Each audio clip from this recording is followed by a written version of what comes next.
What up, my friends? How you doing? We are here for another chill time. It is Sunday evening, and we have gathered to discuss a number of things. And one of the things I want to tell you guys right now is if you've never seen Severance, you need to check it out. It is amazing. Honestly, the first episode is fantastic. The series itself is just so good. It had been a while since I saw any of it because I watched the first season, I heard the second season was coming out, waiting however long for it to show up, and then once it showed up, they're doing it week by week installments, so I've been kind of waiting to get back into it. But man, oh man, is it good.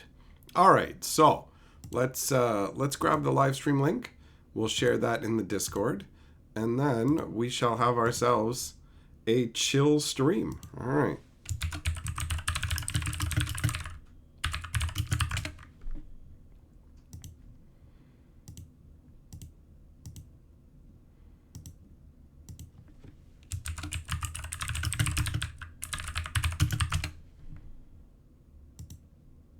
Okay, that's good. Link shared. And switch this up. Bam. Perfect. All right, so the hellos are in order. What up, Jess, Eng, Jesse, Baba, Habanero, Gianna, Yamagoro, Shelton, Juglum, Kevin, Millmaster, Jedi, Crawfish, DB, Cramden, Gerthulu, Claw, Kodak. Who else do we got in here? Some, Dust, Jojo, Blue Cats, Bob, Zircon, Doodle, Caesar, Everyday, Maz, Potts. What up? How you guys doing? You've been having a nice day, a lazy Sunday? Has life been treating you well? I hope it has. I hope that is the case. What up, Goddard? What up, Fisher? What's going on, Jester? What's the good word? The good word is severance, bro. The good word is severance. I am strongly considering doing a video game, good lord, a video series on Severance, you know?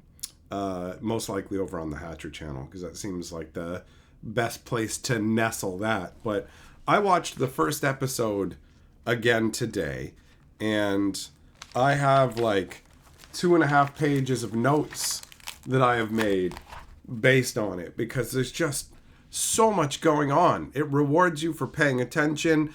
It's a very interesting concept, the whole thing. So I'm hyped on that. I'm hyped on that and some other fun anime stuff that I've been getting into, right? So, but Severance, for real, the cinematography, the way that it's filmed and shot, the choices that are made, the little subtle things that I either didn't notice the first time around or have just forgotten about, either or is possible, right?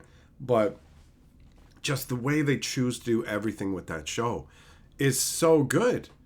Normally when I'm watching things, I'll pick them apart because there's a bunch of issues with, okay, this doesn't add up. This doesn't make sense. Why is this happening? None of that happens. Not in the first episode, at least. There may be other things later on where I go, why is this happening? But I don't really remember having much in the way of issues with consistency in terms of the show making sense, right? What up, EP? Doodle, I haven't watched the new season of Severance. Not yet. Not yet. Millmaster making tiki drinks for old people. Well, that's nice. That's nice. Jess, you saw the new Captain America movie and it sucked? I mean, all Marvel movies now are gonna suck. Even the ones that are supposed to be good. Like, let's be real. Deadpool and Wolverine was an entertaining film that was just above okay. It wasn't amazing. It wasn't this incredible event. I mean, I guess if you're a super Deadpool fanboy and you were excited about seeing the Deadpool dog and the different variations of Deadpool, it'd rank higher for you.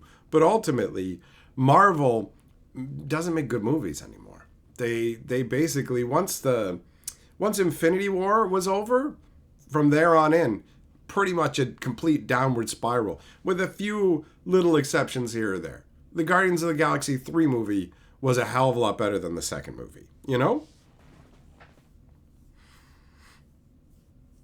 Is there pay that comes with Severance? Yes, Cramden, actually. It's all for pay, bro. It's all for pay. You were surprised that Ben Stiller directs Severance? I was surprised, but at the same time, Ben Stiller is very competent. He's a genuinely talented individual, right? You can watch movies like Zoolander and just be like, hey, he's a goofbag or whatever. But ultimately, the man knows what he's doing, right? And Severance is a great example of that.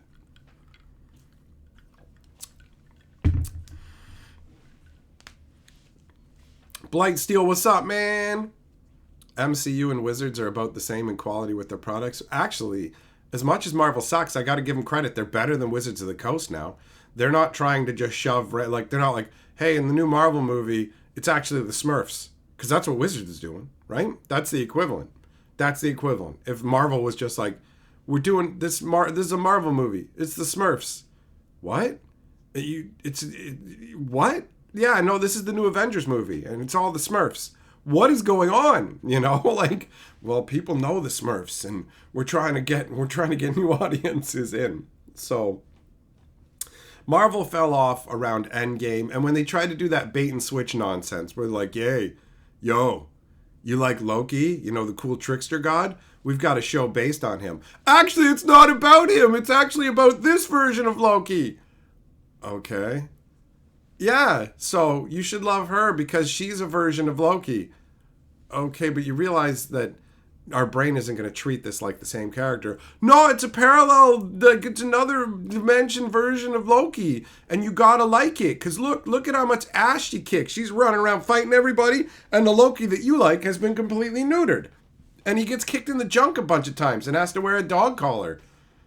Okay. And he's going to sit there with the little security blanket and cry like a baby. Oh, you know that's what I came here for, right? Like, this bait and switch garbage, like they did with Doctor Strange 2, where you go, oh, you're here for Doctor Strange? He's actually a backseat character in this movie. What? Yeah, Wang is the Sorcerer Supreme. Oh. And he's just going to follow America Chavez around. Oh. What about all the cool stuff from the first movie, like Dormammu have come to bargain? No, now he's come to be a doormat and background scenery. Also, you should really feel for the Scarlet Witch chick, who's just a maniac who seems completely unlikable. But if you dedicated a bunch of time to watching this show that you totally didn't watch because who cares, then you would actually be like, well, she's upset about these kids that she never had. So she's deluded and now she's like going on a rampage. Okay. All right, then. Crawfish, it's laundry day tomorrow? What? It's laundry day for us tomorrow, too. We have a big mountain of laundry that needs to be handled from we're catching up from being sick, so it just kind of piles up. Gerthulu, you started watching Landman. It's pretty good. I have heard about it, but I haven't really checked it out.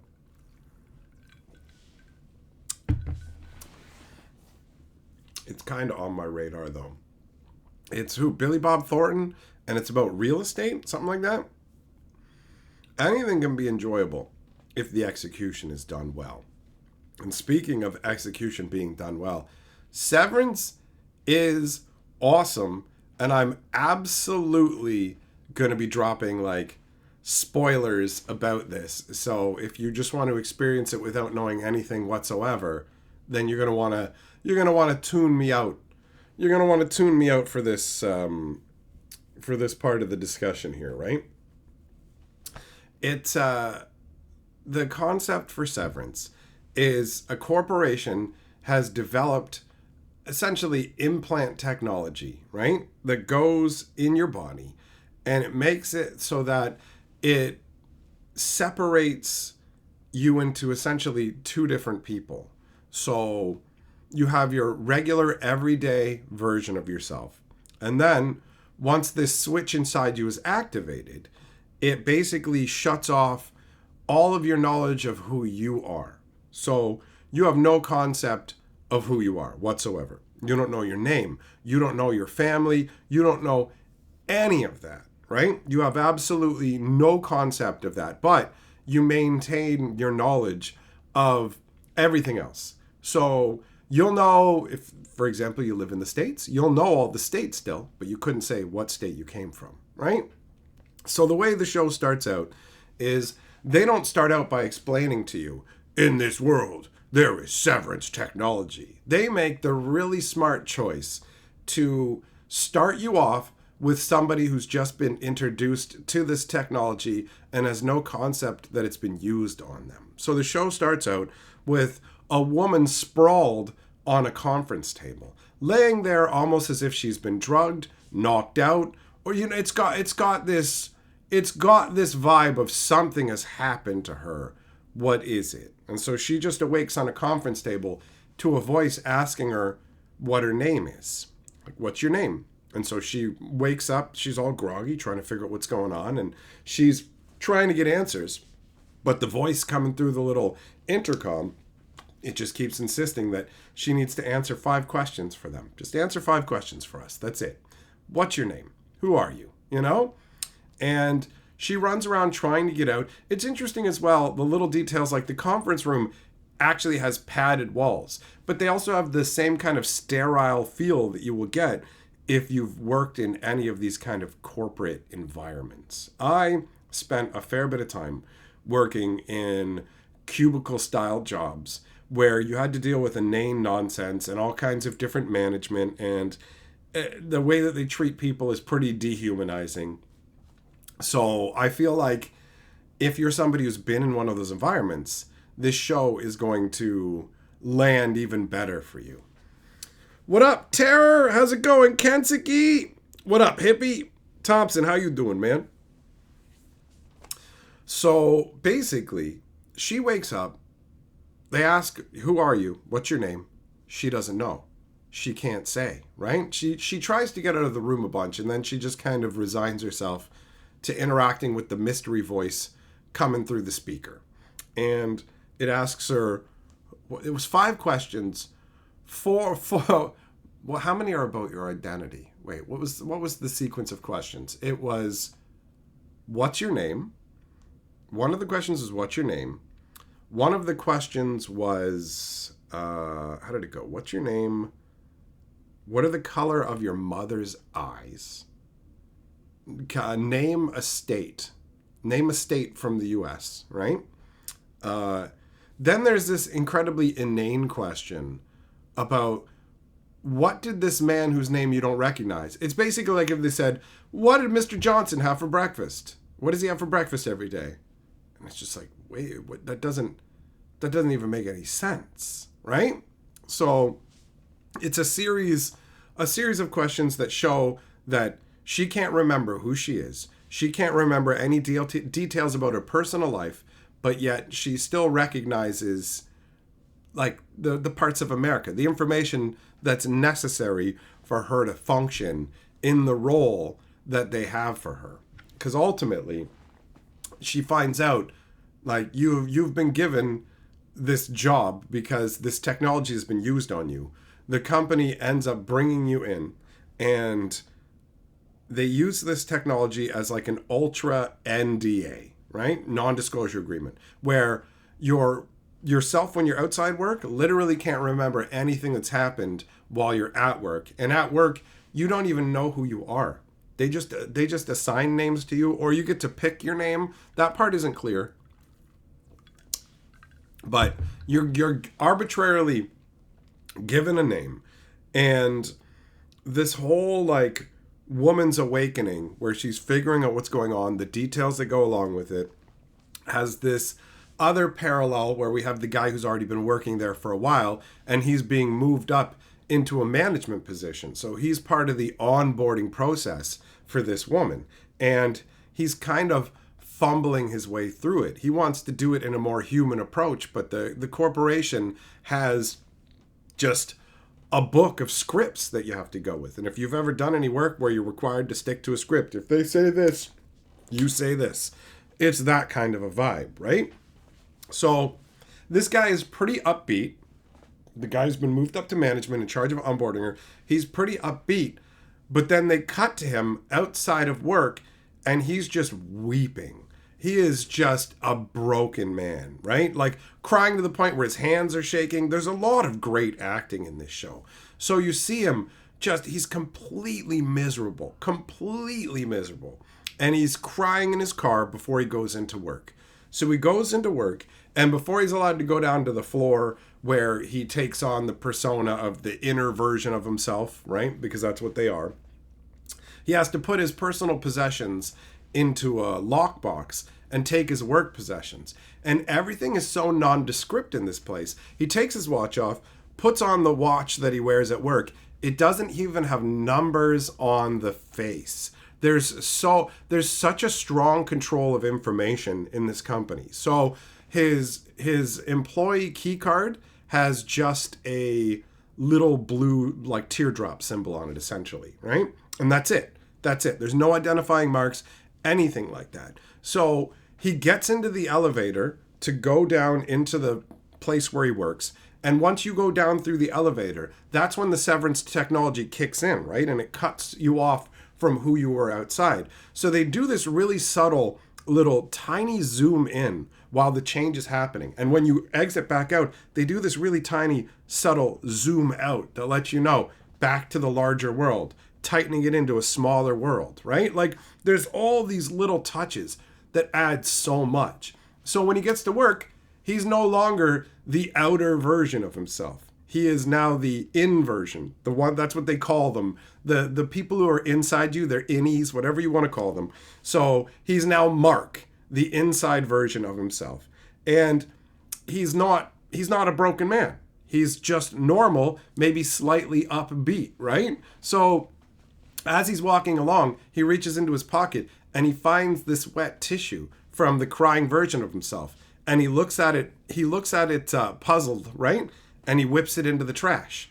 And it's just this whole, okay, it represents him just obviously being not connected at all to what's happened to him, throwing away his sadness, disconnected from it. And I found that little touches like that it's just amazing, the choices that have been made. So he's in this place that feels like a maze, it feels like a prison, and the management basically talks in a way that blames him, but he's just being human, and he's coming up with things that are like very reasonable to say, like, can't I just talk to her normally? And it's basically, she deserves to have the proper onboarding experience. Like the way the language choice that they use is meant to be like, listen, you're in the wrong. You're making a bad choice. But all he wants to do is exercise some humanity. So the manager's there. It's insane. It's insane. It's so good. What up, Jordan? We're talking about Severance. The show is fantastic. What's up, Spurl? If you like story-rich stuff, right? It's awesome. And the way that it takes you on the journey of discovery of what's going on. Where this new girl who's been onboarded, she basically only has to ask 3 times to be able to leave. And then they have to let you leave, right? That's corporate policy. So she gets into the situation where she's granted the right to leave. And so she walks out the door. He takes her to this hallway, right? It's funny. The guy who's onboarding her takes her to this hallway and he's like, just go down to the hallway and go out the door.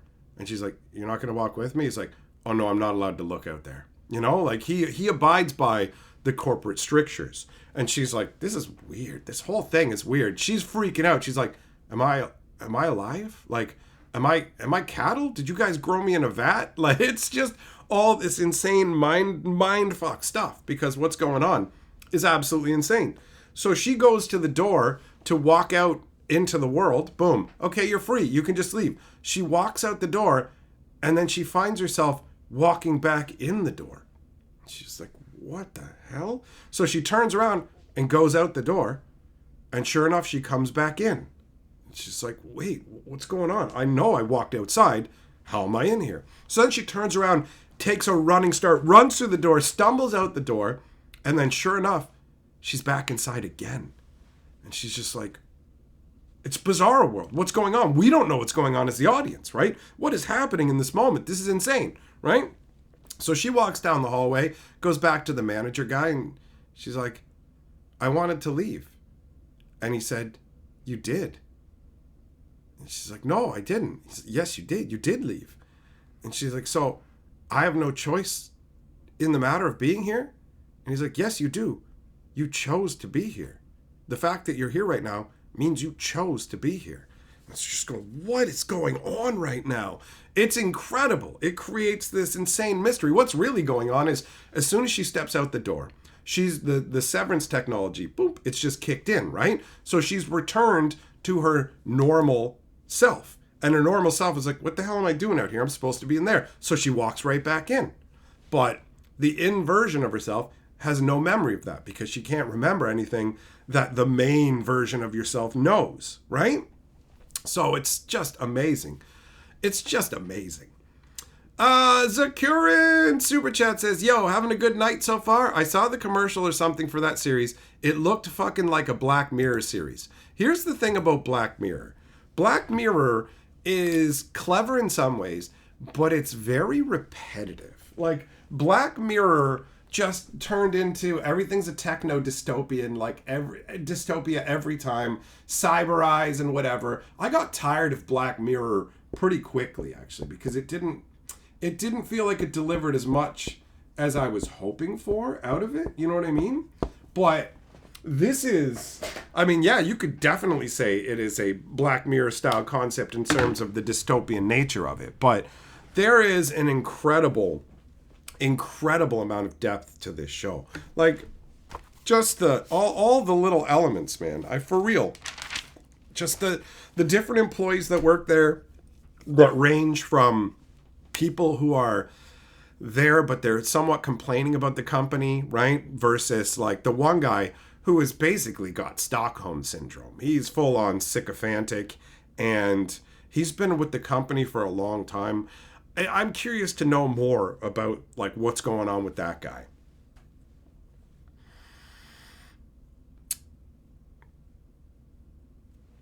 Only heard great things about it. Yeah, it's great. It's great. There's 2 seasons of it. The second season will be finished by the end of this month, right? So, I'm going to be slowly going back through the first season and making my notes. I was floored by all the little details that they took into account and the depth that they gave the characters and the, like, some of the stuff. The guy, when he's out in his real life, you find out that his wife has died and he cannot handle it. He can't handle the loss of his wife. So he spends all his time crying or drinking. That's it. That's pretty much all he does.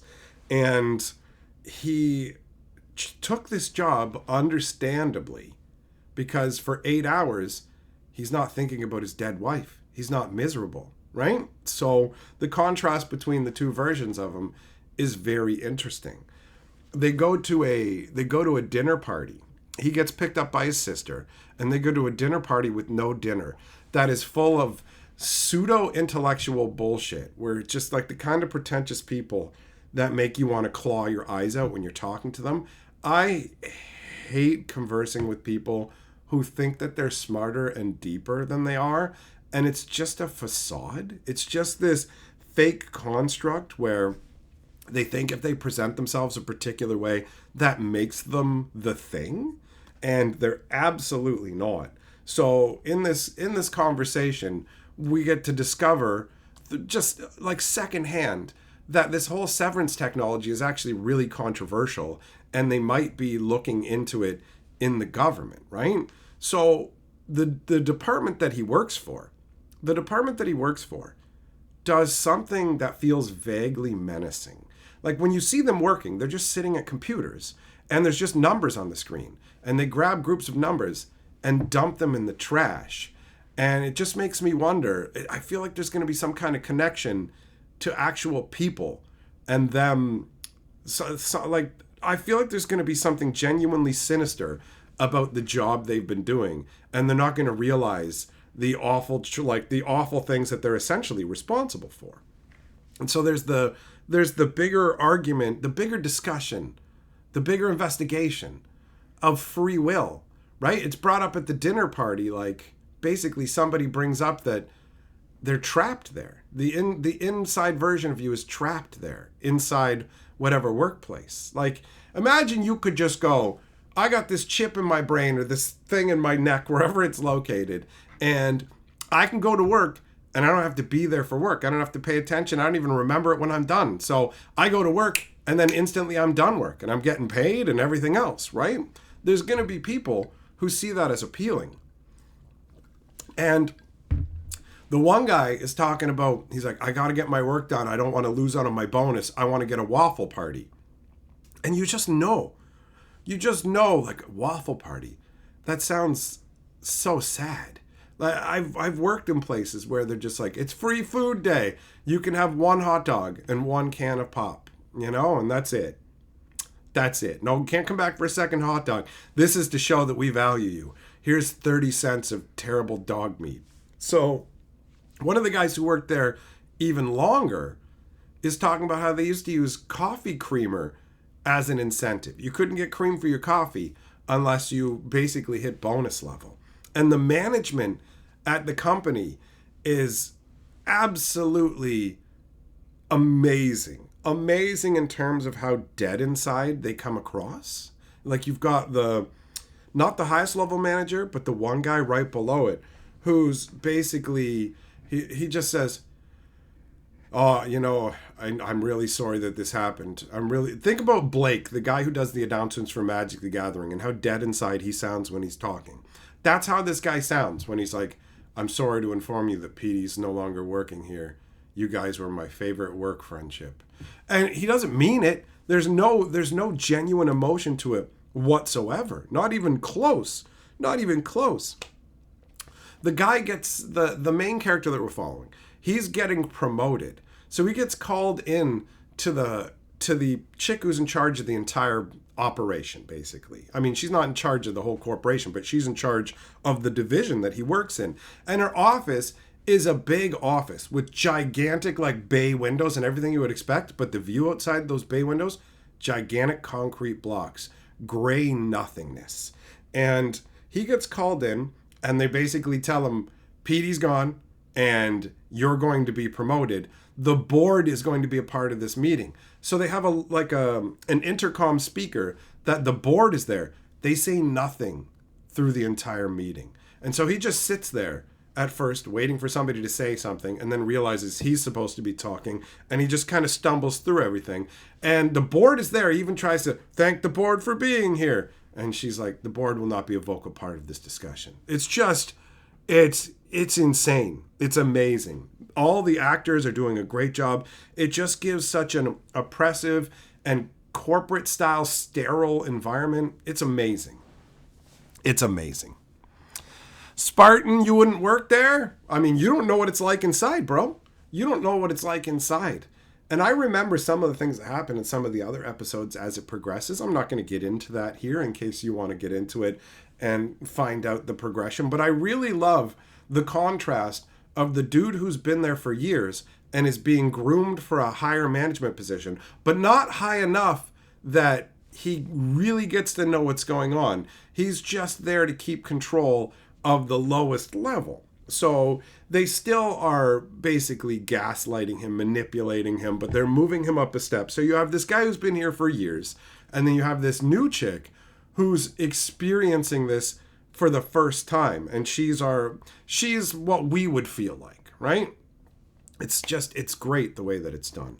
There's only like 4 employees in the one room, and their cubicles are all really close together with this gigantic amount of space around them, which makes it feel uncomfortable in a number of ways. It's all closed off, and there's just this like insects under glass kind of feel to it. It's great. It's great.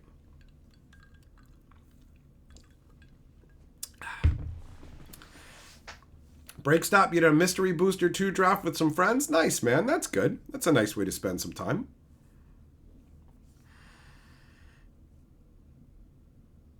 Nick, your old boss gave each employee a hot dog off the grill and a can of soda once you got done working your shift on the 4th of July. I worked in these places where they don't value you. I worked in a place where we were doing work for a bookstore. And the bookstore sent a bunch of books to us, and they're like, here, these are free for your employees. But management turned around and said, you guys have to buy these books. You can't have them for free. You have to buy them. And then we're going to take that money and we're going to donate it to the charity that the bookstore runs. And then that's going to make us look good. Like, that's the level. This is a place that legitimately had a sign up on the wall talking about how it was crazy. This was crazy. This is like, I think it was Sprint at the time. So basically, customer service agents for Sprint. This lady calls up. She's been overcharged by Sprint, and she doesn't have the money to pay for her Christmas presents for her kids and stuff. And the agent couldn't help get her money back in any reasonable time, right? Because the corporations take forever to refund money. So that agent sent her money out of his own pocket. And like, they held that up to us as an example of great customer service. There's no part of it where they're like, do you not acknowledge how horrific what you're saying is? You're saying that your company is so fucked up that you will rob a poor mother before Christmas. You won't do anything to fix the problem. You won't put systems in place where we can fix the problem. And you expect us to fix the problem with our own meager paychecks. I'm sure some high-level corporate dude was jacking it to this concept, going, this is amazing. But you're holding this up to us as something we're supposed to actually go, oh, this is great, and I'll do that. Are you out of your fucking mind? Are you out of your mind? Like, this is insane that you think this is going to be motivational. This just illustrates how awful a company you are. What are you talking about? So I know firsthand all the dumb corporate bullshit you got to deal with. I remember when we were working for Verizon, and like, Verizon's fucking current motto is make progress every day. So we're going to have a meeting every day where we're going to talk about what we're making progress on. And I'm like, I got to work in this hellhole just to get by. And now I got to put up with this shit, bro? This is really? Okay, fine. All right, here we go. Oh, is it my turn to go? I will I will make constant progress. And just basically threw the word progress into my statement as many times as I could. I will be a machine geared towards progress, progressively progressing towards progression. Like, that's it. That's it.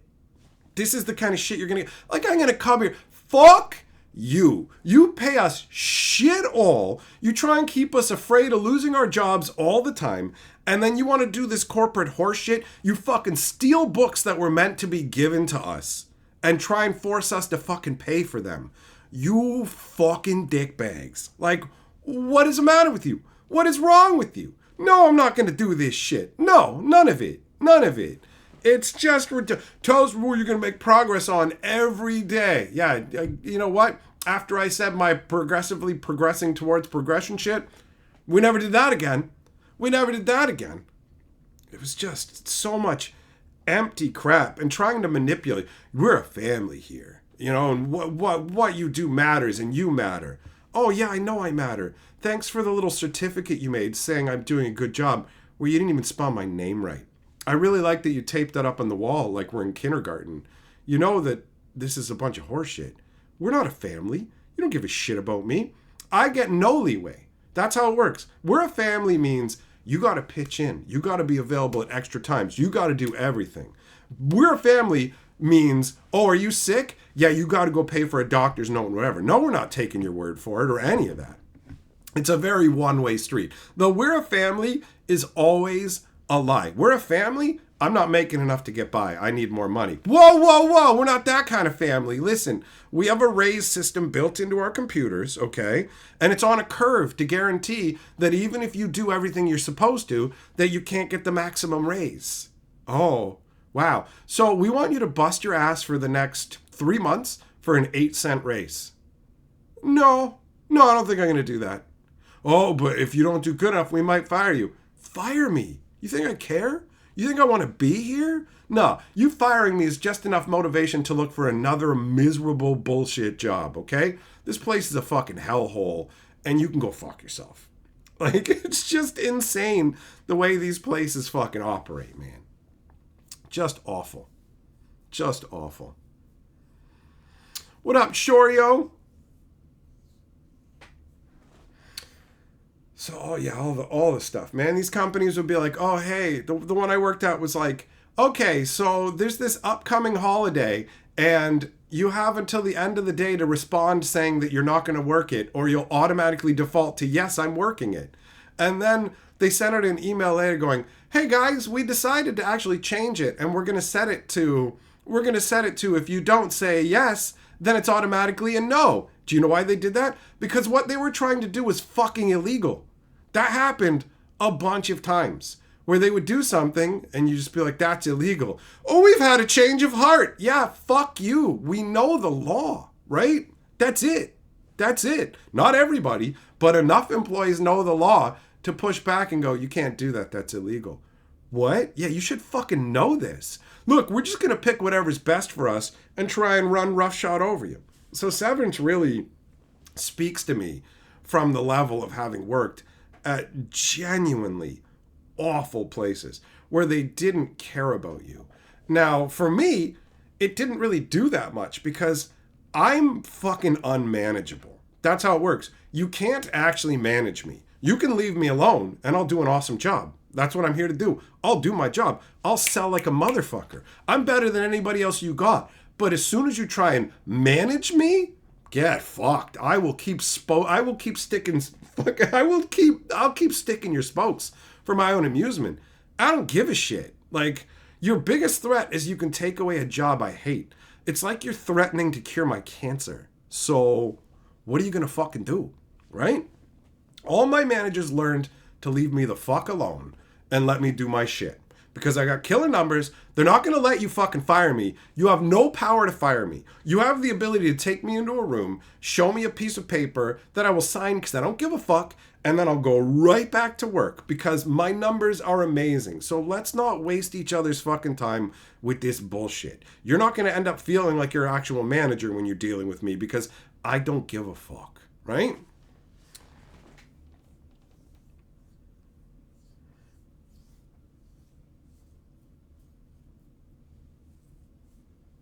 Kodak had a boss try and make me work off the clock. Oh, I was straight up like, I'll be here exactly when my shift starts. No, you need to be here 5 minutes early. No, you need to be logged in 5 minutes early. Unless you're paying me, I'm not logged in. So how's this going to work? Are we putting this on my clock or what? No, I guess you can log in. Yeah, that's right. I'll log in at the time that I start. Fuck you. I don't work for free. I don't work for fucking free. Ever. Fuck you. You know, like, it's ridiculous. Ridiculous. Call me up. Hey, we're short-staffed and we were wondering if you could come in. Yeah, I'll see what I can do. And that's all I would ever say every time. Always knowing, I'm never coming in. I'm never coming in. Like, you're not much of a team player. That's what I've had. I was told that. I'm like, I am when the team fucking matters. I am when it's a good team. Oh, yeah, you don't like that response to your snarky little bullshit. Well, what are you going to do about it? Nothing. So if you think that is that really what you think is going to work on me? Do you think that saying I'm not a fucking team player is going, oh, gee willies, fucking Barb, I definitely want to make sure that you have a high opinion of me so I can be taken advantage of by this company, you fucking drone? They pay you 25 cents an hour more than me for this shit, right? They tried to give me your fucking job, just so you know. They tried to give me the same job, and I wouldn't take it. Because, yeah, you want to take fucking 25 cents more and then you got to deal with all this extra corporate bullshit? Fuck no. No, you're never going to get me as a team lead. You can suck my nuts. Fuck that shit. I ain't doing it. I ain't doing it. There's no way. There's no way. So, yeah. I had no problem fucking yelling at the guy in charge of the whole fucking call center in front of everybody. He's like, okay, guys, we're going to actually do a go home early goal today. So we need to hit fucking 60% of this number or whatever. He puts a number up. I'm like, that's 63%. I'm at the back of the call center. I stood up and yelled at the fucking dude. That's what this is. This is the number. Changes it on the board. It's like, that's right. That's right. Fuck you. Like, for real. If you want that number, say that number. But don't fucking lie to me and tell me different math because I can do math and I can do it in my head in like 4 seconds. So you're just going to lose fucking credibility in front of everybody. And I have zero problem with that because I don't give a fuck about your career. I don't give a shit that you're trying to climb the ladder in this fucking hellhole where everybody is made miserable and you grind them all down trying to keep them fucking scared. I don't care. I'm a loose cannon. But also, I'm way too fucking good. I crushed the numbers. When they had go home early targets, the first day they brought them in, I got out of my shift fucking 2 hours early. The next day, 3 hours early. Fucking kept going to the point where I was like, I was there for 3 hours and I hit the numbers that people couldn't hit in 8 hours. And they'd be like, hey man, you hit your numbers. You want to stick around and help other people hit the big goal? And I'm like, no, that's cool. I'm good. Just leave. We're going to fucking stay here all day and work and bump up the numbers for you guys, but we'll never hit that fucking target anyways as a group because you pick a fucking target that we're not going to hit. Just to push harder, guys. You'll never get there. The carrot's just out of reach. Chase the carrot, donkeys. Fuck you.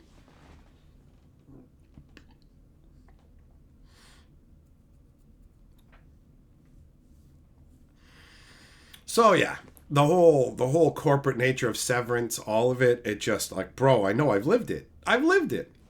I watched what it did to other people where they're just getting so stressed out and trying so hard. And like, I didn't care, man.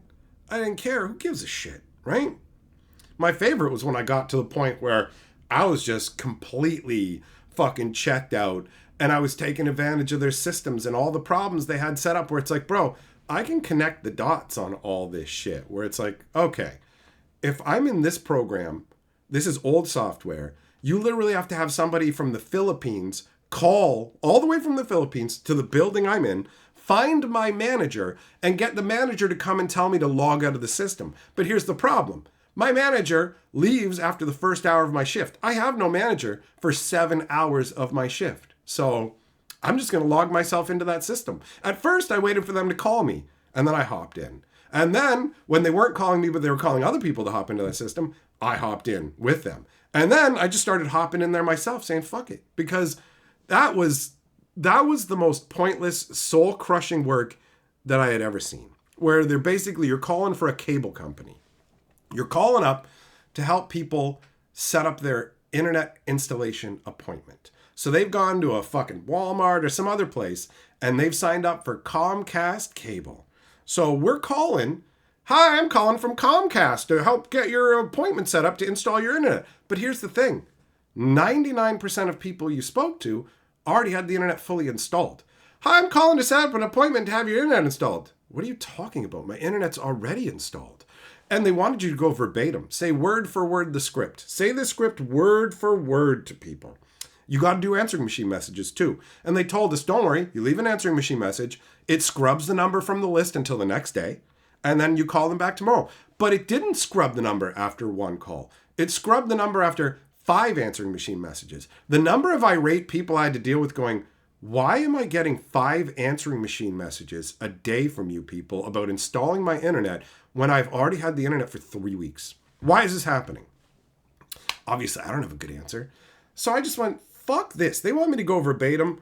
I'm just going to stop leaving answering machine messages. I'm not going to do it. I'm not going to contribute to this bullshit. I'm just going to mark it as an answering machine. That's one less message for everybody. So even though I'm not doing my actual job, I'm doing a better job by not pissing off pre-existing fucking customers, right? So I stopped leaving answering machine messages and they tell you verbatim, you have to go verbatim. Like a week goes by or whatever. Nobody's come to me and said, hey, why aren't you leaving answering machine messages? Oh, okay. So, well, is nobody paying attention? I guess it's time to find out. So when I was in that program, I stopped talking to people. It would ring up somebody's phone and I would just let it sit there. I'd move the headphones off of my ears a little bit and I would just sit there reading a book or playing a game on the internet or whatever and just not talk on the phone. And I started to do that for a while. Nothing. Nobody came to me and said, yo, why aren't you talking to these people? So obviously the next logical step is, well, if I don't have to talk to people, do I physically need to be here? So I would just leave. I would just fucking log into that and then fucking leave, sometimes for an hour or more. I remember the one day I walked all the way home, got really baked, got on my bike, rode my bike down to where I worked and did lazy circle 8s, whoop, whoop, whoop, out front of the workplace for a while, rode the bike home, walked back to work, and then sat down at my desk like 2 minutes before lunch. Nothing ever came of it. So I just kept logging myself into that program because it's just like, who cares? Whatever. None of this matters. This does not fucking matter. That was like awesome, honestly. Getting paid for not working at all was pretty fucking sweet. So yeah, at first I waited for them to put me in the program. Then I saw other people jumping in the program when they got called, and I would just put myself in there knowing, you got to call my manager. Good luck. I don't have a manager here. So I'll just be in the system all day. And I just kept doing that. I just kept doing it. Because who cares? Who fucking cares? It's like another center I worked in. I fucking hated it. I hated it, obviously. So I just started screwing around on the phone. I would tell people, like, we're calling them up for fucking collections. And I'd be like, I just make it sound like we were charging their credit card. Because I knew we were calling them on cell phones. So I would just be like, charge to your credit card. Right? So it sounded like, and wait, what? Oh my God, right? So I did that. And then the one guy who was in QA came to me and he's like, I caught you. And I'm like, caught me what? I don't even know what you're talking about. He's like, I got you, bro. I'm like, uh-huh. And he starts going, and I'm like, in my head, oh shit, he does have me. And he's like, you're just lucky that their phone cut out, because if it didn't, like when it cuts out, we can't grade you on the call and we have to discard them. And I just went, oh, that call didn't cut out. I didn't tell him that. I hung up on that call. Instead of logging through the system, I just pressed down on the phone receiver. So basically what he gave me was a golden ticket saying, you can do whatever you want. Press this button. It will seem like the call's been disconnected from their phone and we can't use it at all. We can't grade this call, so we can't hold it against you. So then I just went fucking ham with it. And I started screwing around, calling people up, being like, yo, I'm calling, fuck, it was Sprint again too. That was a different company or whatever. And I was like, yo, I'm calling from fucking Sprint. We're calling to ask you about what you think about some new phone features. We're thinking about putting pencil sharpeners in your phone. Is that something you'd like to have? And they're like, a pencil sharpener? I'm like, yeah, bro. You can actually even put pens in there and sharpen them if you want. And most people just went, cool. There was one guy who went, wait, what, pens? Huh? And then I told people, yo, if you want your phone a different color, we have a new system where you go in, you basically spray, they'll spray paint your phone for you on the spot. So what you do is they'll put like a key guard over your key and screen, and then they'll spray paint it any color you want. And they're like, really? Yeah, man. And this is such a common thing. People do this all the time. It's to the point where it's only $5, by the way. You don't even have to tell them why you're there. Just walk up, slap your phone down on the counter, slap $5 down, and go blue or whatever color you want. And they'll know exactly what you want. I just said all kinds of crazy shit to people. It was funny. It was funny to me. Marcus! Oh, you're in the Philippines? You had your fair share of call center experience and you agree the work culture in the industry is militaristic and draining on all fronts. The only one that I worked in that wasn't a complete nightmare was one based on raising money for charities. And when I went in there, I'm like, the employees are smiling and friendly.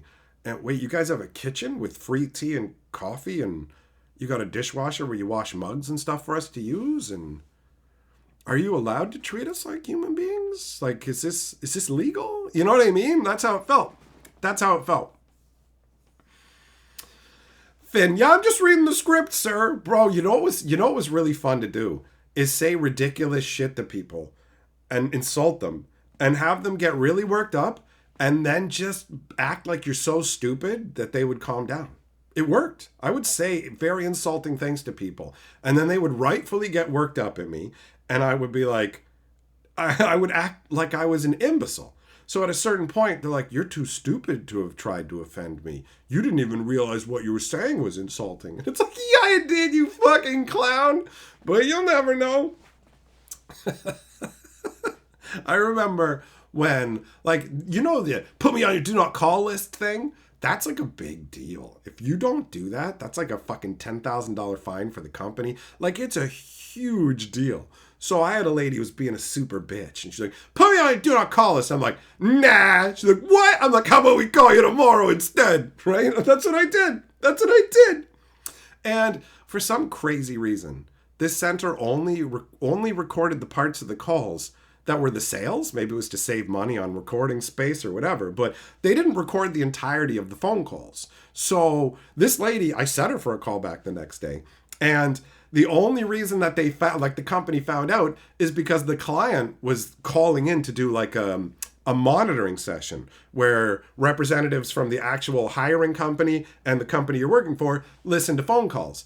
So they listen to a phone call, and then they when I come to work the next day, they're like, we have to talk. And it's like, okay. So they say, this woman said that somebody called them and their name was like Mark or something like that. And she said to be put on the do not call list. And he said, no, we're going to call you tomorrow. And so they basically like, and then we went through all the systems and we traced that call back to you. And I'm like, okay, so let me get this straight. I just want to make sure I understand what you're saying to me right now. I called some lady up and she told me to put her on the do not call list. And then I didn't put her on the do not call list. And I went so far as to say, no, we're going to call you tomorrow. And then I actually scheduled the call for the next day. That's what you're saying happens when this is like a $10,000 fine. Well, I don't remember that. And I'd like to think I'd remember doing something that fucking stupid. And they believed me. They tore the fucking paper up. And I just walked out of there like it was nothing. And every time they took me into the back to try and nail me for shit, I just fucking talked circles around them and left. It was hilarious. I'm like, this is too fucking easy. Like, for real. It amused the shit out of me. It's like, okay, all right, fucking clowns. This is so easy. I am very persuasive, right? You have me here because of my capacity to convince people of things. And now you're going to come in here and let me use my silver tongue on you. You're fucked, right? One of my favorite was the one manager who tried to get me by lying. She tried to lie to me. She's like, okay, we caught you doing X on the phone and you've signed an agreement saying you wouldn't do that. And I said, I'd like to see that agreement, please. And so she went and got the paperwork and she sat down and read it out to me. And I'm like, I'd like to see the agreement. So she handed it over to me and I read it and I'm like, it's kind of crazy to me that you just read out this thing, but it's not on this piece of paper. And then I grabbed the false write-up that she had given me based on something I never agreed to, and she was totally in the wrong, and I could have nailed her for it. And I just pointed up at the clock, and I'm like, the only reason I made you get that paper is because it's 5 minutes to lunch. Let me show you how little of a shit I give. And then I signed the piece of paper, right? She didn't know how to deal with it. Her eyes went a little bit wide, and she never tried to fucking manage me again. It's just like, what the fuck do I do? It's like, yeah, if you thought any of this matters, like I literally just proved to you that you're wrong and I could totally turn this around on you, and now I'm signing this piece of paper because I was just wasting your fucking time before lunch. I didn't feel like being on the phone for 5 minutes. Here you go. Here's your signed piece of paper. It was amazing. I just love it. It's like, this isn't the natural order. I'm the predator and you're the prey. And it's like, nope. Then yeah, most of those people are idiots on power trips. That's exactly what it is. That's exactly what it is, man. 100%. Like, the one guy got elevated to management, and we were friends before that. And so, like, the first day he was a manager, I went to the washroom, and I came back, and he's like, Mr. Hatcher, where were you? And I just went, excuse me? And he leaned in. He's like, please don't do this. Please don't do this. Please don't do this to me. And I said, don't you ever fucking talk to me like that again. And I went and sat down at my desk. It's like, listen, motherfucker. Listen, I ended up making him look like a fucking fool in front of his whole team at one point because he's trying to be smart. And it's like, okay, bro, I'm going to make you look like a fucking jackass now. And I did. I did it to multiple managers. I was picking up this fucking chick who was like this far like away from this fucking team lead doing her blah, blah, blah team fucking debriefing or whatever. So she goes, Hatcher. I turn around like, do you mind? I'm trying to do my pre-shift. And I just looked at her dead in the eyes. Do you mind? I'm trying to pick up. And I turned back to the chick that I was hitting on, right? And the whole team laughed at her. You will never get to feel like you are in control and you have power when you deal with me because you don't have any power and I don't give a fuck at all. At all. Another manager was just like, this chick was fucking giving me hugs every now and again because my lady was in another city. And she's just like, I was going to give you hugs because I know it's good to have human contact and whatever. She wasn't interested in me. It was a purely friendship thing. So every once in a while, she'd give me a hug to help make my day better. So I remember the one time I'm calling out, I'm like, yo, I need a hug. And then the manager, sit down, nobody's doing anything. And I just stood up and yelled, don't worry, I'll come to you. And so I just walked over to her, got my hug, walked right by the fucking manager, not giving a shit, right? Like multiple times with that bitch. I remember I came up to her and was just like, blah, blah, blah, said whatever. The response she gave me, and I was like, this is like dealing with a fucking child. And I just walked off, not even dealing with it, not even dealing with it. So then she goes to the chick who's giving me hugs and going, you gotta help me. I don't know what to do about Mike. You gotta help. It's like, you can't do anything about me, idiot. That's it. Just fucking leave me alone. I'll do my job. Stop trying to feel like you have any kind of fucking power off of me. It won't work. I will make you feel powerless. I will illustrate the reality of this situation to you. I don't fucking care, right? And ultimately, you have no power. You can't really do anything to me. So why are we wasting our time with this? You know? The power tripping is real. Well, Finn, that's the thing too. Who needs the job? Who needs those jobs? You can get another job like that anywhere else in the fucking city. They're paying you like a hair, a couple cents above minimum wage. There's nothing to keep you there. And you can instantly have another job in the city in the same industry if you want in a day. In a day, you know? I remember when I decided I wasn't fucking working there anymore. And I was like, well, I'm not going to quit. I'm just going to start fucking around for real. Calling people about credit cards.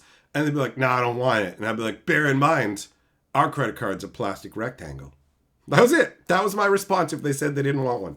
Like, wait, what? No, I don't want it. Hold on, though. Hold on.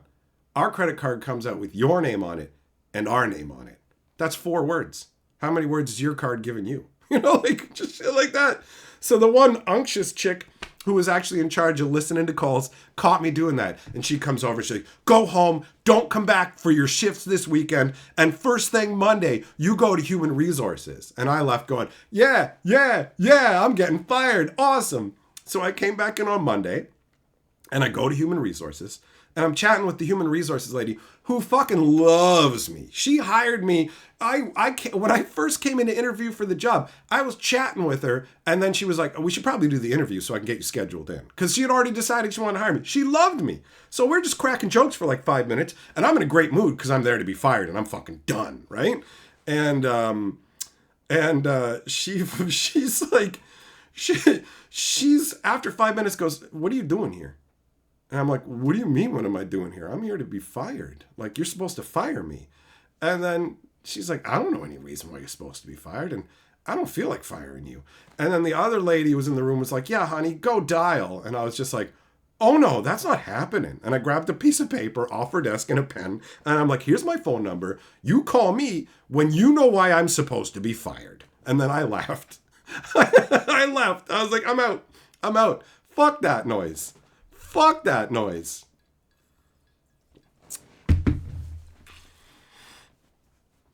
Anthony, yep, places fail due to poor leadership. 100%. 100%. Yeah, Finn, exactly. Just leave me to my own devices. Leave me in the back corner playing on the computer like I'm not supposed to. Listening to music like I'm not supposed to. Other people got fired because they didn't understand. They came in and they saw what I was doing and they're like, he's playing music. He's got music playing out of his computer. He's literally fucking around on a Game Boy and stuff. And so then they would turn on music and the management would come by and be like, you got to turn that off. And he throws this big fit, blah, blah, blah. They just fucking fired him. It's like, bro, you don't have the numbers or the right attitude to do this, right? I fucking make my own rules, apparently. And that's what happened. I did all kinds of shit that I was like, it'll probably lead to me getting fired, but I don't give a fuck. And people don't know how to deal with it. There's a whole structure you're supposed to fall into. And when you're outside of it, everybody just gets all squirreled up. And it's like, what the fuck? Like, but no, I'm the manager. You got to listen to me. I don't, though. I don't. And I'm going to make you feel stupid for even trying. I don't like feeling stupid. I like feeling powerful. I'm going to go hassle these other people. Have fun.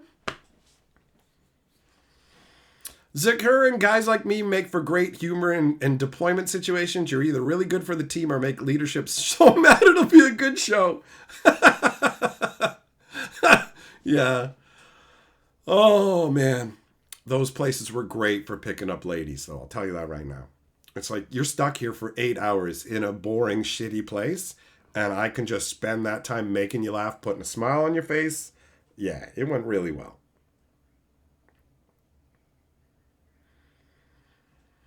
Finn, you would have loved me to see him make commission on selling cars. Just the day this car has 4 wheels, one more wheel in the average vehicle. Wait, what? What are you talking about? Kodak, at your last job, you're the only one allowed to play music to? Nice. Anthony, yeah, it's true. It's true. They do end up making you miserable. And I never cared. It was like, this isn't a dream job. This place sucks. So offering to fire me is like saying, we're going to kick you out of hell if you don't stop. Your life's going to get better if you don't stop that. Okay. All right. I hated being there. You know what I mean? Like, it's like, whatever. The other jobs I would be able to get at the time, same deal. So it's just like, one or the other, whatever. So they'd be like, we're sending people home. If you don't get enough sales within the first 3 hours, we're going to send you home. So I would lie and say I got less sales just so they'd send me home. Then they got all pissed. They're like, bro, you're not writing your sales up on the board, man. It's like, yeah, because I don't want to fucking be here. You know what I mean? Like, yeah, if you have 3 or more sales, you have to stay. So you just keep writing down that you only have 1 or 2 sales. Yeah. Right, well, you need to go home and you need to think about whether you really want to be here. And I'm like, of course I don't want to fucking be here. But I'm going to come back because I want a fucking paycheck. So, whatever. Either you're firing me or this is white noise, bitch. Whatever. I remember when the one guy wanted to be a cop who was in charge of the entire call center fucking almost caught us blazing up out behind the workplace. He didn't catch us. He showed up like I had some kind of fucking premonition and put it out right before he showed up and tucked it into my pocket. And he's just standing up there and he's like, what are you guys doing down there? And just some other shit. And then I was like, you know what they say, bro? No smoke, no fire, right? And so it's funny because I ran into the other guy who was part of this story. He's working for the government now. He's got like a good job. He's got a good job, and it's nice to see. I ran into him, was like, this is sweet, man. I'm glad you got a good job. But me and him got caught together, and it was basically like, okay, we're going to tell them that we did it because my dog died. And I'm like, no, we're going to tell them we didn't do anything because smells aren't illegal and they can't prove shit. That's what we're going to do. So we got taken back individually, and the guy wants to be a cop, so he's doing the whole like, oh, blah, what's going on, Mr. Hatcher? And I just lean back in my chair, what's going on, buddy? And he's just like, I'll tell you what's going on. I find my agents in the back in a wind-sheltered area. There's the smell of marijuana in the air. Are you going to try and tell me that came over from the park? I said, I didn't smell anything, guy. He's like, don't insult my intelligence. I assume you know that I can't search you. Just like a nod. Looked at him, like, yeah. He fucking yammered on for a while, and then he's like, Brandon said that you did it. And my shoulders might have slumped a little bit there, because it was just like, well, shit, if he said that, that's not great. But I didn't give any outward admission. I just kept looking at him, right? And then it was just me and him in the room. So when we walked out and we're heading back to the floor, I just go, did Brandon really say that we did it? And he's like, oh, no, but you just did. And I'm like, oh, really, smart guy? Because what if I said that me and him were making out back there and you freaked the fuck out because you don't like that, bro? What if I said that we were just going hot and heavy and you freaked the fuck out, right? And he just got this spooked look on his face. I was like, yeah. And from that point onwards, he never wanted to be anywhere alone with me. No. Yeah. Fuck you, dude. Yeah, I'll lie. I'll lie and say I was making out with this guy behind the building and that you're fucking being punitive. Let's get you fucking sued, bro. Let's fucking do it. Let's do it. I loved it. He thought checkmate, I got you here. No, bitch, you don't even fucking understand.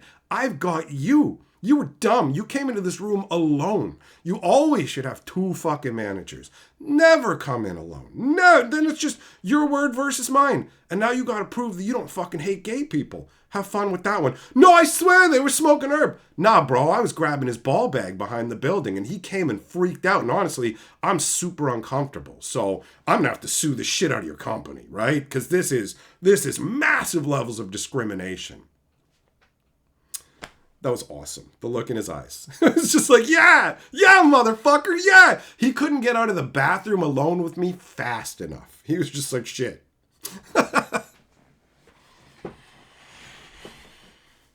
Sure, yo, your options for work are seriously limited due to your MS. Well, I mean, that is unfortunate, right? Carly doesn't have the same condition as you, but she's very limited in what she can do as well.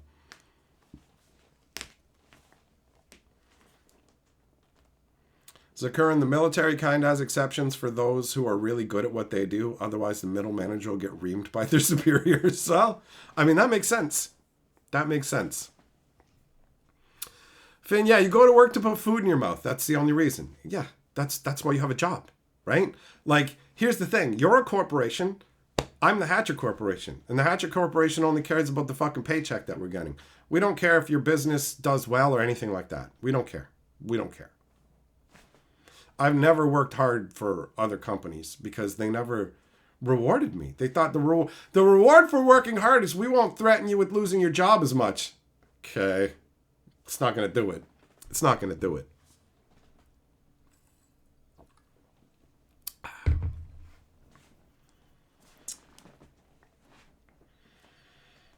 So yeah, the whole Severance thing really, really speaks to me from the really dystopian nature of the corporation and how dehumanizing it is and all of that, right?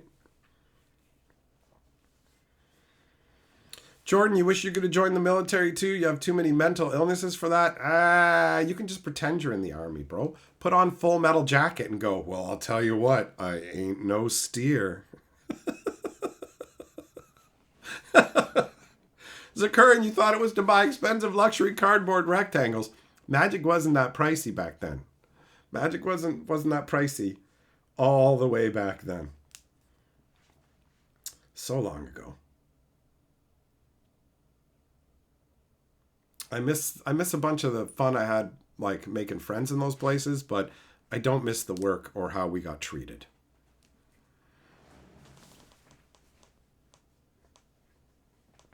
Quill, you can consult my ball bag, buddy. Actually, I'm going to go consult with my ball bag. In a mission. Don't be a dink. Use my Amazon link. When Hatcher goes for a drink, bookmark that Amazon link. Don't be a bitch. You gotta scratch that itch. Bookmark that Amazon link. I got fucking bills to pay, y'all. Use my Amazon link. This is gonna take some work. Don't be a dink. Use my Amazon link. When Hatcher goes for a drink, bookmark that Amazon link. Don't be a bitch. You gotta scratch that itch. Bookmark that Amazon link. I got fucking bills to pay, y'all.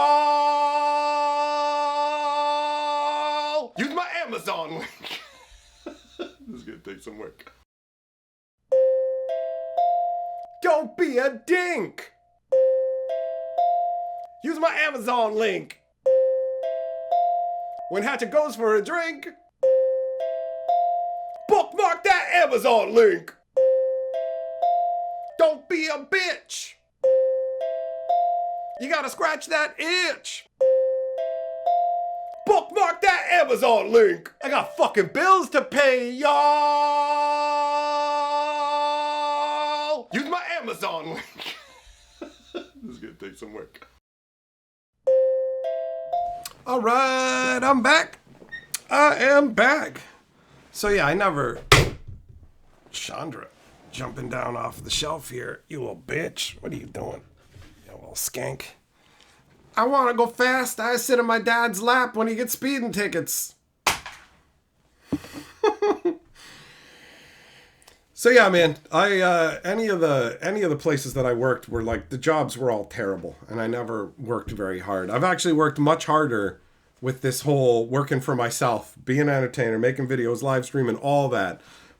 I put in way more effort, and I care way more about this. I would be disappointed if this ended. You know, I don't want this to go anywhere. I'm having an awesome time with all of it. I love that we can talk about whatever. I can be like, hey, I want to talk about Severance. That's what we're going to do. I'm looking forward to starting some new series. Some new series, along with restarting some old ones, you know, like the Chandelar. The Chandelar action has recommenced, and I keep thinking about getting around to the third installment.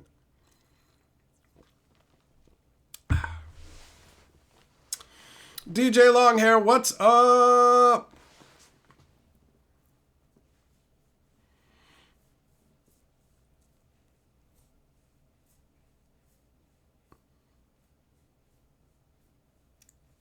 What's my top 3 animes? I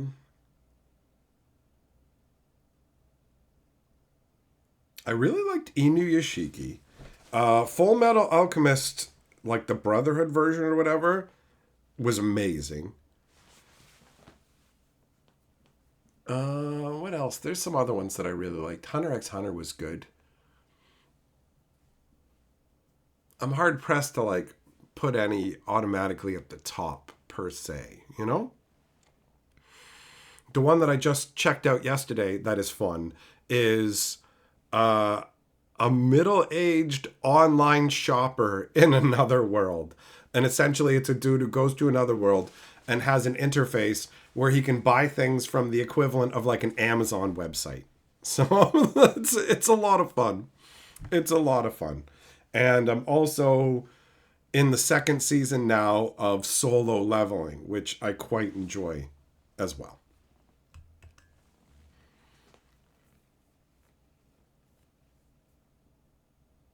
Yeah. But yeah, I got plans. I got plans to start making some videos about shows and things, and it's just going to be me talking about this stuff. So I won't end up putting that on the movie review channel for like that's where me and Carly like do the stuff together. Claw, you like my intermission don't be a dink tune? It's pretty good. It is pretty good.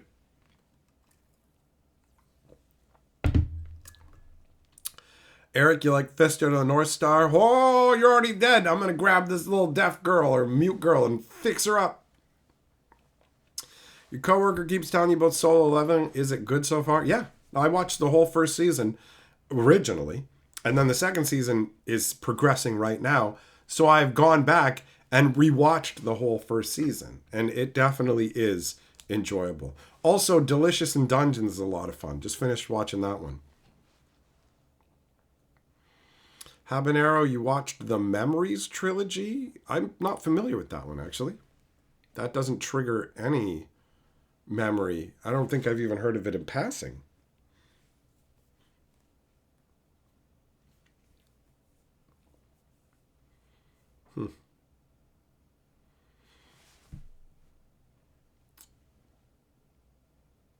Yeah. So Solo Leveling, yeah, it's pretty solid. It's pretty solid. It's not perfect, you know what I mean? It may not be for everybody, but it's good.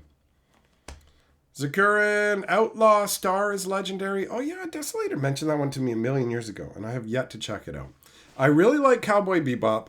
I really loved Trigun when it came out, but now when I watch it, I just get annoyed. I tried to watch Trigun with Carly to show her, like, I love Trigun, check it out. And I just kept getting annoyed at Vash and his bullshit. It's like, fuck you, Vash. I don't want to hurt anybody. Listen, your inaction is leading to so many more deaths. And you're a plug, bro. You're genuinely a plug. Fuck you, dude. Like, that's how I started to feel about Vash and his bullshit. Fuck you, crybaby. Man the fuck up. Because what you're doing is way worse than actually taking action. So, Trigun, it fell off for me, unfortunately.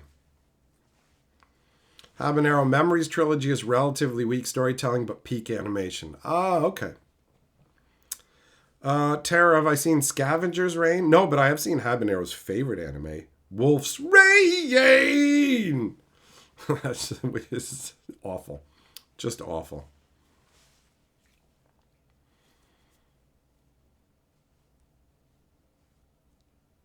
Shelton, you just got 3 shelves. You have 3 shelves full of anime series, and you've just organized them. Right on. Gorthula, yeah, I don't know Monster. I haven't heard of Monster. Jess, have I thought about doing Cameo? Yeah, I've considered it. Cameo is where people can pay for like personalized messages, right? They can tell you what they want. I've had people approach me for Cameo-esque things, and I've just done them individually, where people have come to me and it's like, my husband runs a game store, and he's a big fan of your channel, and I thought it'd be really cool if I could get you to make like a private little video that we could play on his birthday at the game store. And so I did. I've made humorous little videos on multiple different occasions. So it's always a sweet experience where someone's like, "Hey, can I pay you to make a video for one of your fans?" And it's like, "Yes, you can. You absolutely can." And I will put genuine effort into making it fun. You know, some of them I've literally showed just on my own streams where I'd be like, "I want you guys to see this. It's hilarious." Every single time the people have requested them have been very satisfied. So I may set it up at some point, Jess. Yeah. Habanero, your favorites, Aki can. I can't even with that one, man. I can't even. It's so ridiculous. Zakurin, have I heard of Trinity Blood? No. Might make me a little bit mad because the main character's sort of like Vash, but you'll understand what he did to make him like that. Well, I mean, if it comes together later on, that's fine. That's fine.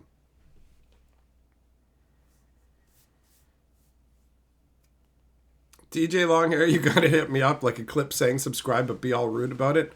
Yep. Paying me to talk smack? That's definitely doable, bro. Thrun, will I put on the allergic mayhem again? No. No way. No way. I will never put on makeup again. That allergic reaction was severe. While I'm very happy with the end result of the video I made. No, no, no. Hippie interspecies reviewers. I've seen that one. Me and Carly watched that one together. It's pretty ridiculous. I like the goofiness of it. I can enjoy serious animes. I can enjoy goofy animes. I have a wide range of things that I can appreciate. Shorio, Dan to Dan. That's one that's been put on my radar, and actually it came up today. So I'm sure that I'll see it at some point. Kodak, I don't care about Gundams. I think that the big mechs are stupid. I think they're really dumb. Whenever I see mechs with people in them, I'm like, this would operate better if there wasn't a person in it. If you have the technology to build mechs like that, you already have the technology to build guidance systems that are superior to human reaction speeds. So there's no reason to have humans in them.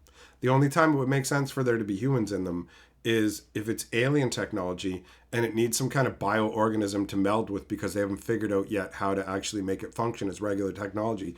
But every like mech show fucking sucks. They all suck. They're dumb. I watch them for a bit and go, this is stupid.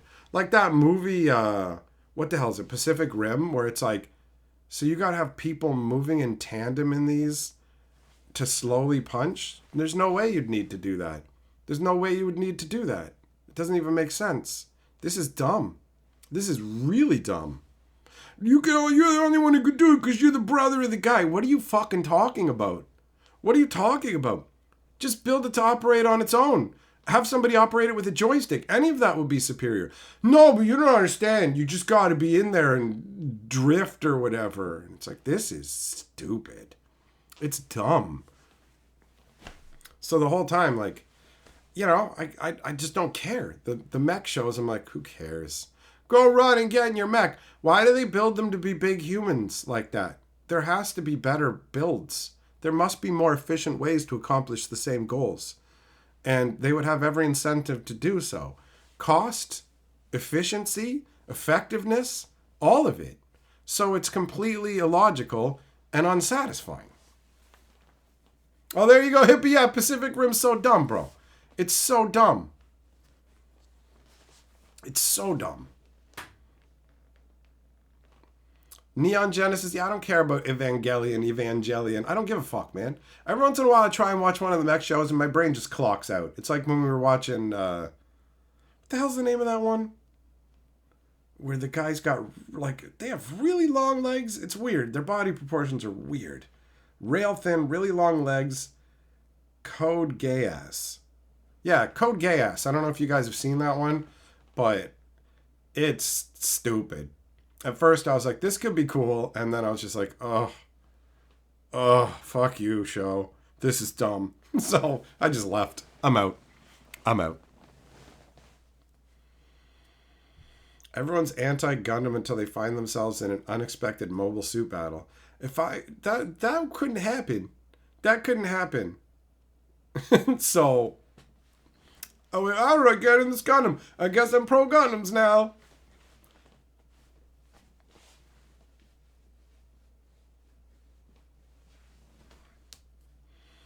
Shelton, you want to recommend some animes to me? Okay, I'm going to tell you, I'll give you a bit of guidelines in terms of, I want there to be something extraordinary about it. And by that, I mean, I don't want to watch animes where people play tennis and just live like normal lives. There has to be some element, something crazy about it. The world's crazy, or somebody has some powers, or whatever else, but I'm not interested in just like regular shows that are regular. If that makes any sense. Jess, yeah, exactly. Mini nukes or other like artillery or whatever could easily do it. Whatever you're doing with punching robots, no, it's got to be a punching robot. Really? Why don't you just put that on a rocket? Then wouldn't the rocket be hitting it just like punching it? Shut up. Just think this is cool. I don't. I think it's dumb. Andre, JoJo. Yeah, I've seen some of JoJo's. We watched a bunch of the JoJo stuff. Tara, have I seen Berserk? Oh, is that awful one where blood and guts and blood and the animation is shit and it's intolerably bad? Is that Berserk?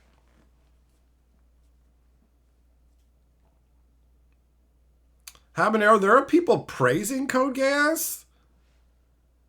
It sucks, dude. At first, I was like, oh, there might be something to this concept. What's going on over here? And then after a bit, I was like, nothing's going on with this. This is dumb. And this guy thinks he's like elite, but he seems kind of stupid in some ways, so... Jordan, yes. Howl's Moving Castle. Bro, I love Howl's Moving Castle. It's so great. The music, a bunch of the choices they made with the story, all of it. Fantastic.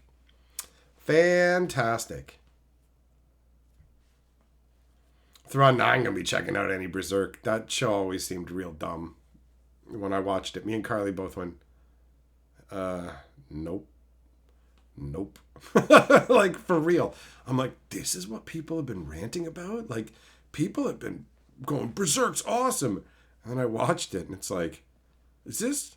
Check the name. Is this the one they're talking about? Oh, it is? Oh, wow. Like, for real. Berserk was the biggest fucking letdown of any anime that anybody's ever hyped up to me. You know?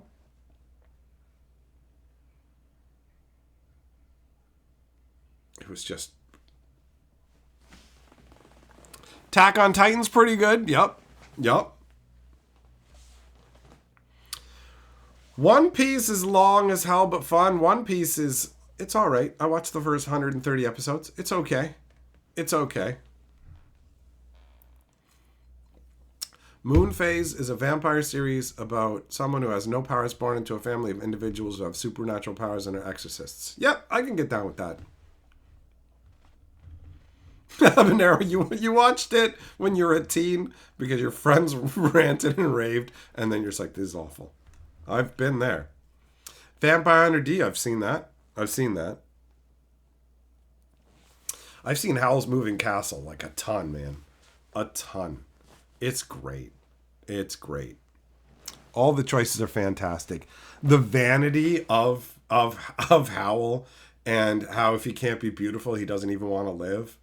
I have known people like that. That's a believable character trait, and like flaws are part of what make people enjoyable too. You know. DJ Longer, you tried to get in some anime here or there. Can't get over the crappy comedy relief, whatever you saw. All right, well, I mean, you're missing out. Anime is a gigantic, wide open field, and there's pretty much guaranteed to be stuff in there that you would enjoy, you know? But I feel you. Don't spend your time on stuff you think's going to waste your time, right? Berserk is a book-only experience. Yeah, well, I don't see myself getting in on that at any point. The Boy and the Heron is on my list of stuff to check out, Jordan. That's on my list. Shoryo Shangri-La Frontier is on my list. That's already made it on the list. Oh, Ziri, I hate it when things don't get finished. Spartan, you got to see Future Diary. It's about multiple people who all see the future in different ways and have to kill each other. That's a funky concept. Thompson, I have never checked out the Castlevania shows, but I have heard good things. What do I think about Isekai? I fucking love those. Love them. Love them. Transported to another world with whatever circumstances, you usually can get my attention with that. I really like those. Like a lot. They're one of my favorite variations of anime, actually. I've watched a ton of them. Down to the super ridiculous ones, like Trapped in Another World with My Cell Phone, where a guy gets accidentally killed and God's like, oops, you weren't supposed to die. So I'm going to bring you back to life, but I can't actually put you back in the world that you were in because you're dead there and like people don't come back to life. So we can't really have that. So I'm going to put you in another world. And Buddy's like, okay, but I get to take my cell phone. Like he's just negotiating. And God's like, okay. And he gets to take his cell phone with him. And it still has access to everything on Earth's internet or whatever. So we can look up ice cream recipes and other things and impress the locals. And that's how it starts. It starts with him learning ice cream. Oh, look, I can make ice cream for you guys. Cool. And then it turns out, oh, you have every elemental affinity. People here only have one elemental affinity. You have all elemental affinities and can use all magic. And then he learns to use magic through his cell phone. So there's this one moment where there's like, they're going to go into this forest that's going to be full of bandits. And he's like, hold on. He pulls up a map and there's little red enemy indicators for all the bandits. And he just goes, paralyze. He casts paralyze through his phone and paralyzes all the bandits. It's so dumb and over the top and hilarious. I loved it. I loved it. Inuyashiki is a good one. That's a heartfelt one. If you haven't seen it, it's an interesting premise. Two people on Earth accidentally get destroyed by aliens, and the aliens rebuild them, but they rebuild them using super high technology. And so you have two very different people. You have an old man who cares about people and a young man who doesn't care about people. And they come to an ultimate confrontation. And just the emotions that that show evoked were incredible. The old man singing Astro Boy and learning to fly. Man. There's certain moments that totally get me moist-eyed, bros. And that is one of those. Samurai Champloo has amazing music. Like, incredible music. Fucking Vagrancy. I can hear it in my head right now. That is such a fucking jam. And I haven't heard it in forever. There's so much awesome music in animes. But yeah, Samurai Champloo has some banger music.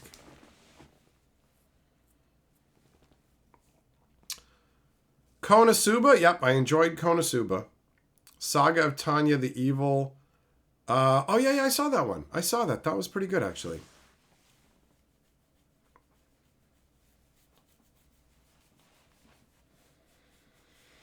What up, Larry? Secret Level was pretty good if you have Amazon Prime. I haven't heard of that one.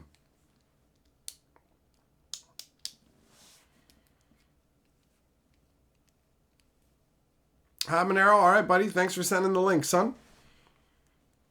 Black Lagoon, yep, definitely haven't heard of that one either. There's just so many good stories out there, and I love sinking my imagination deep into this stuff. I love being captivated, where I just can't believe how good a job they've done with their world building. And rewatching Severance, the first episode, shit's a masterwork. Severance is fucking brilliant. There's a lot of attention paid to a lot of different details. It's visually striking, right? Which is interesting to say about a movie that's focused a lot on a dull corporate structure. But the way they make it a maze-like prison and all the little choices that come together to really evoke the proper feelings. It's amazing.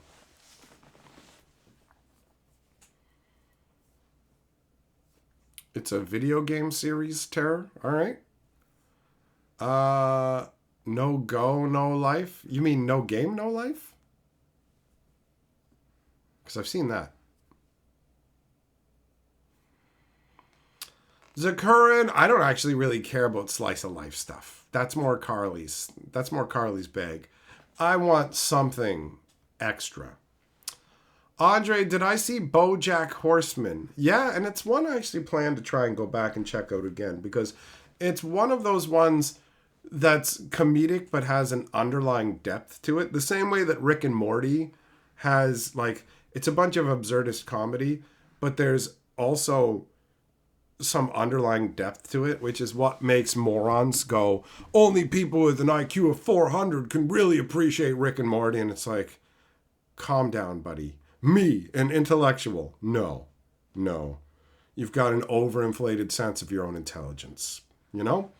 But yeah, I liked BoJack Horseman, but I don't remember much about it. I just remember liking it.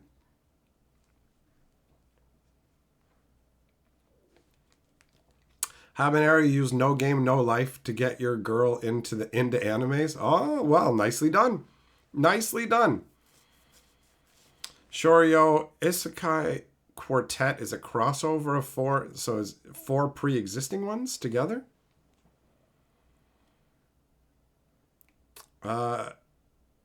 8. I've never heard of Black Sails. I've never heard of that one.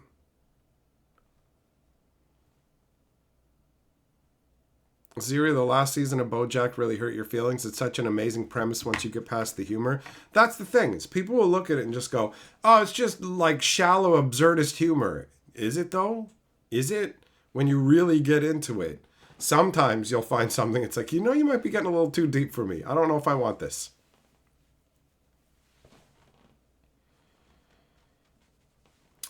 Ek Barba Durkle. What the fuck is that, Jordan? You casting a spell, bro?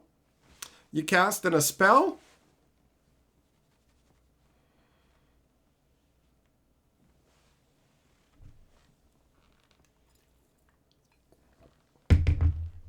Jess, yeah, there's a lot of dum-dums in the world, bro.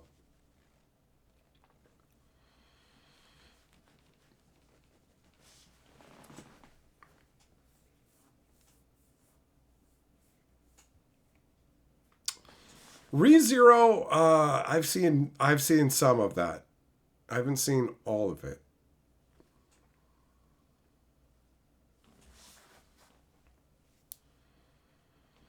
Thrun, I don't know if you want to be with somebody who gets into something because they saw a little kid get trampled. It's like, this is what's bringing you in? Golden Boy, I'm not familiar with. Nope. Yeah. I'm not coming up with anything in my brain when I think about it. Yeah, I'm looking forward to starting to do actual videos, not on this channel, for about like TV shows, animes, and all that. I'm happy already making the movie stuff with Carly for the movie channel, and we'll be getting back to that. But I'm also going to be making my own stuff about shows. I have 2.5 pages of notes on Severance because of just how much the first episode was flooring me. It's like, man, this is epic. I already know how this is going to go too, but that's just adding extra to it for me. Fisher, welcome to Demon School is an amazing series about a human living in the demon realm going to school. I can get down with that. I really like wizard schools and stuff like that, you know?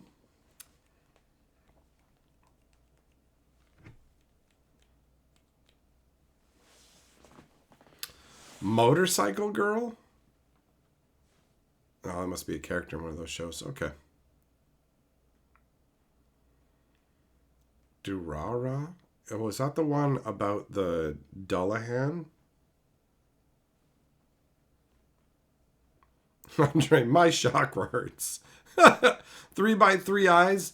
That was one of the animes I saw first, like many, many years ago.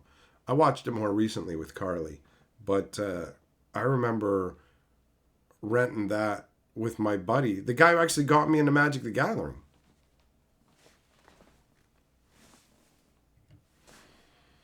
Jordan, yeah, I like the Harry Potter Magic School vibe. I mean, the first couple movies are pretty rough. I'm not a big Harry Potter guy, but I definitely do like magical schools. Golden Boy's about a guy who quits law school to freelance jobs to learn about women. Yeah, that doesn't sound like my thing. Doesn't sound like it's for me. There's nothing fantastical about that.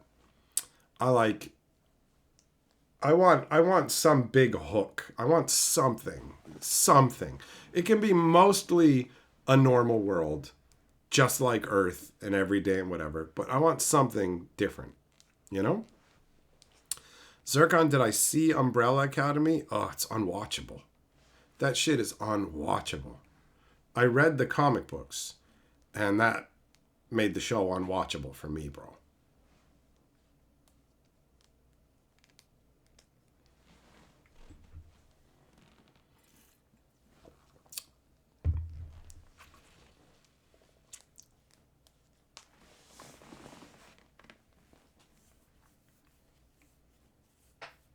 I wanted to. I wanted to watch Umbrella Academy, but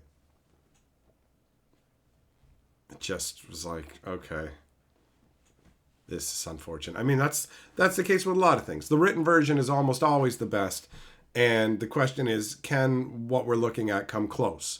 And for me, Umbrella Academy was a miss. It was a miss. Asterix Wars is about a boy looking for a sister who was murdered, and his only link is a weapon she used being one of the legendary origin weapons. All right. All right.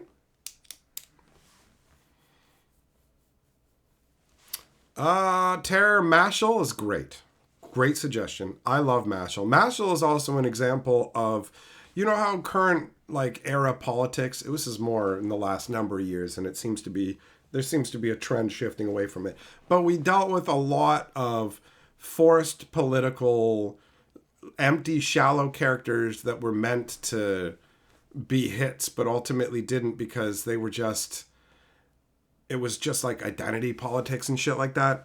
There's the one character in Mashal that falls into that realm, but feels like an actual genuine character who wasn't forced in some attempt to bow down to politics, but was actually put in as a genuine character who is believable and three-dimensional, so it's genuinely satisfying, you know? Mashal's fantastic. I really enjoyed that. One Punch Man is an amazing concept. Akame ga Kill is crazy. That one is crazy.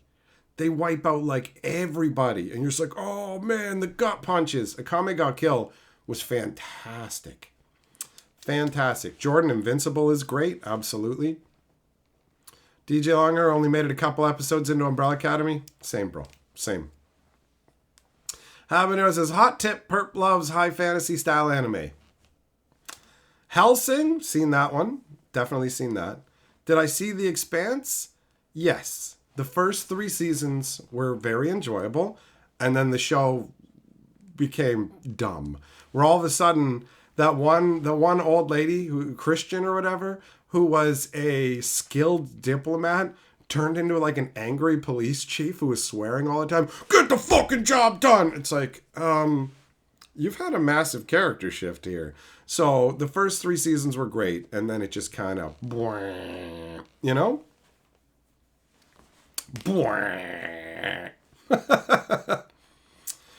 Witch Hunter Robin, I haven't heard of that one. Nope. Guilty Crown, never heard of that. Jess, watch MacGruber. I saw MacGruber in the theater, bro. I saw that in the theater. Loved it. There was very few people in the theater. That movie bombed. But it's hilarious. It's a great film.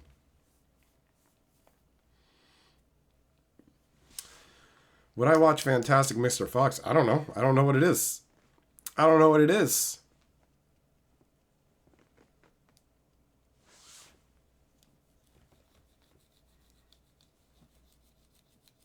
I love that there's so many things that I haven't seen out there. Main character comes to our world from a high fantasy world. Yep, I can get down with that. I like fish out of water stuff. You know what I mean? That's a really enjoyable idea. People being thrust into magic worlds, people being taken out of magic worlds. I was reincarnated as a slime. Oh, there's so much. There's so much to enjoy.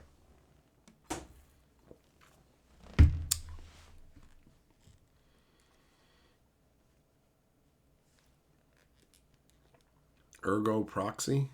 It's about humanity being stuck in cities because the world's destroyed, but people running it have become corrupted and don't want to rebuild. All right. Telling me that something is a stop motion movie doesn't tell me anything about the movie. Hi, I like Saving Private Ryan. Oh, I don't know. What's that about? It's a movie filmed on film. Oh. Well, now I definitely know enough to check it out. You know what I mean?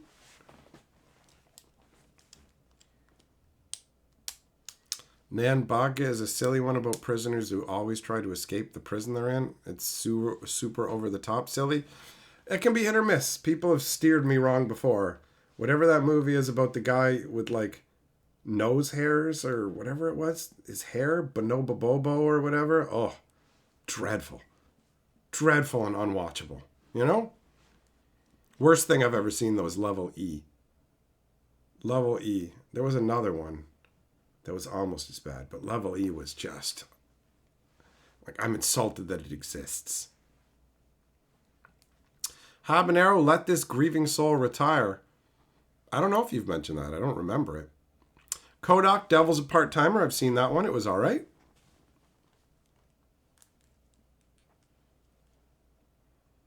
Terry, you can't remember the premise of the movie? Well, there's not really any point in like getting excited about a movie that you're like, I can't even remember anything about it. Prophet, has anybody mentioned Freerin yet? No. I am aware of that show, and I've seen a bit of it.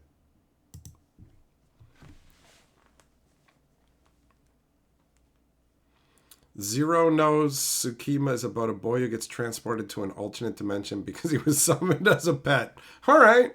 All right. Habanero, Bobo is garbage. That's how I felt. Chopper, you love Bobo, but you do too many drugs. Well, I ain't no teetotaler myself, but I found it to be unwatchable, dude. Reborn as a vending machine. I fucking saw that title. I absolutely have to check that out. The dumb titles they give these shows catch me. And I legit was like, there's one where a guy's a vending machine. I have to see this. But I completely fucking forgot about it because that's what happens. You just get sidetracked. And I gotta write that one down.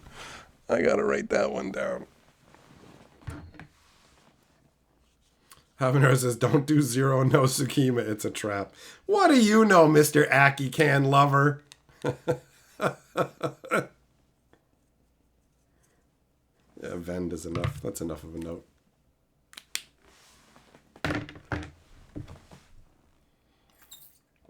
One Punch Man is such an awesome concept, right?